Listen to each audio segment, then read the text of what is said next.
और तू मेरे डीएनए की बात करता है कि डीएनए करवाना पड़ेगा, मुझे डाउट है इसके बारे में।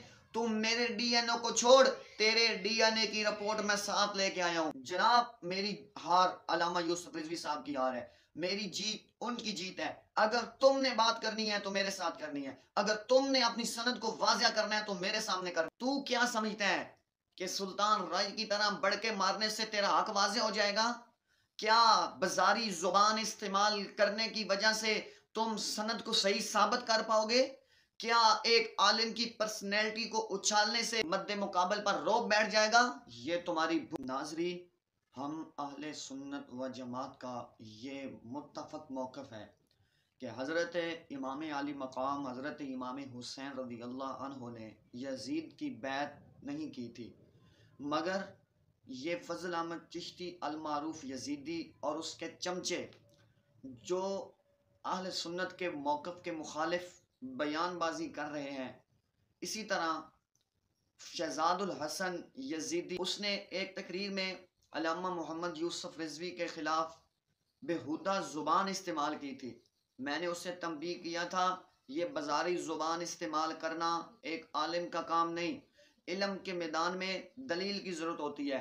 तुम अपने मौक़िफ़ पर दलील दो, जो तुम्हारा मौक़िफ़ है कि इमाम अली मकाम ने यजीद की बैत की। मगर अफसोस कि दोबारा एक तकरीर के अंदर इसने अपने मौक़िफ़ पर दलील देने के बजाय, अपने मौक़िफ़ को वाज़िया करने के बजाय, 3 शिकों वाली रवायत को सही साबित करने के बजाय सुल्तान राय की तरह 2-3 बड़के मार के ये चला गया। याद रख ले, ये चिश्ती के पर का गदा तुझे ये कहना चाहता है और तेरे हवारियों को बतलाना चाहता है, अगर दम है तो उस टोके को लेकर आओ ताकि ठोका लगाऊं। शहजादुल हसन यजीदी, तू क्या समझता है कि सुल्तान राय की तरह बढ़ के मारने से तेरा हक वाज़िया हो जाएगा? क्या बाजारी जुबान इस्तेमाल करने की वजह से तुम सनद को सही साबित कर पाओगे? क्या एक आलिम की पर्सनैलिटी को उछालने से मद्दे मुकाबल पर रोब बैठ जाएगा? ये तुम्हारी भूल है। बतला देना चाहता हूं वो टोके वाले के लौंडे को कि मैंने मुखातब तेरे बाप को किया था। अरे टोके वाले, मेरा मुखातब तू है, तेरा लौंडा नहीं। यजीदी, तू कहता है कि मेरा मुखातब अल्लामा यूसुफ रिजवी साहब हैं, ये तुम्हारी भूल है। वो तुम्हारे मुखातब नहीं, तुम्हारा मद्दे मुकाबल मैं हूँ। मुनाजरे के उसूल पढ़े हैं, मद्दे मुकाबल एक तरह होना चाहिए। अरे अल्लामा यूसुफ रिजवी के नाम से तो नजदी उस वक्त भी कामते थे जब तू अभी पैदा भी नहीं हुआ था। अपना मद्दे मुकाबल तो देख। अल्लामा यूसुफ रिजवी की बात तेरे बाप फजल चिश्ती यजीदी के साथ है और तू बीच में कहां से टपक आया?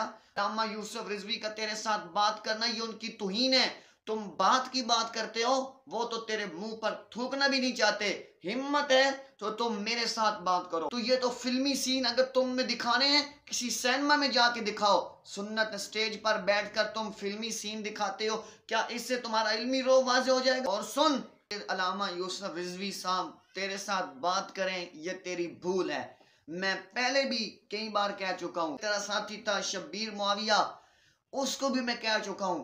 जनाब मेरी हार अल्लामा यूसुफ रिजवी साहब की हार है, मेरी जीत उनकी जीत है।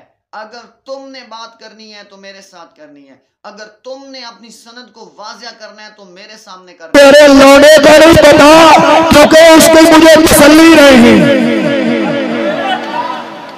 उसकी मुझे तसल्ली नहीं क्योंकि उसका डीएनडी टेस्ट करवाना पड़ेगा और मेरे पास इतना वक्त नहीं। शहजादुल हसन यजीदी, अफसोस तेरी काबिलियत पर, अफसोस तेरी जहालत पर, अफसोस तेरे इल्म पर। वहां स्टेज पर बैठकर तू सुल्तान राय की तरह बढ़ के तो मारता रहा और तू मेरे डीएनए की बात करता है कि डीएनए करवाना पड़ेगा, मुझे डाउट है इसके बारे में।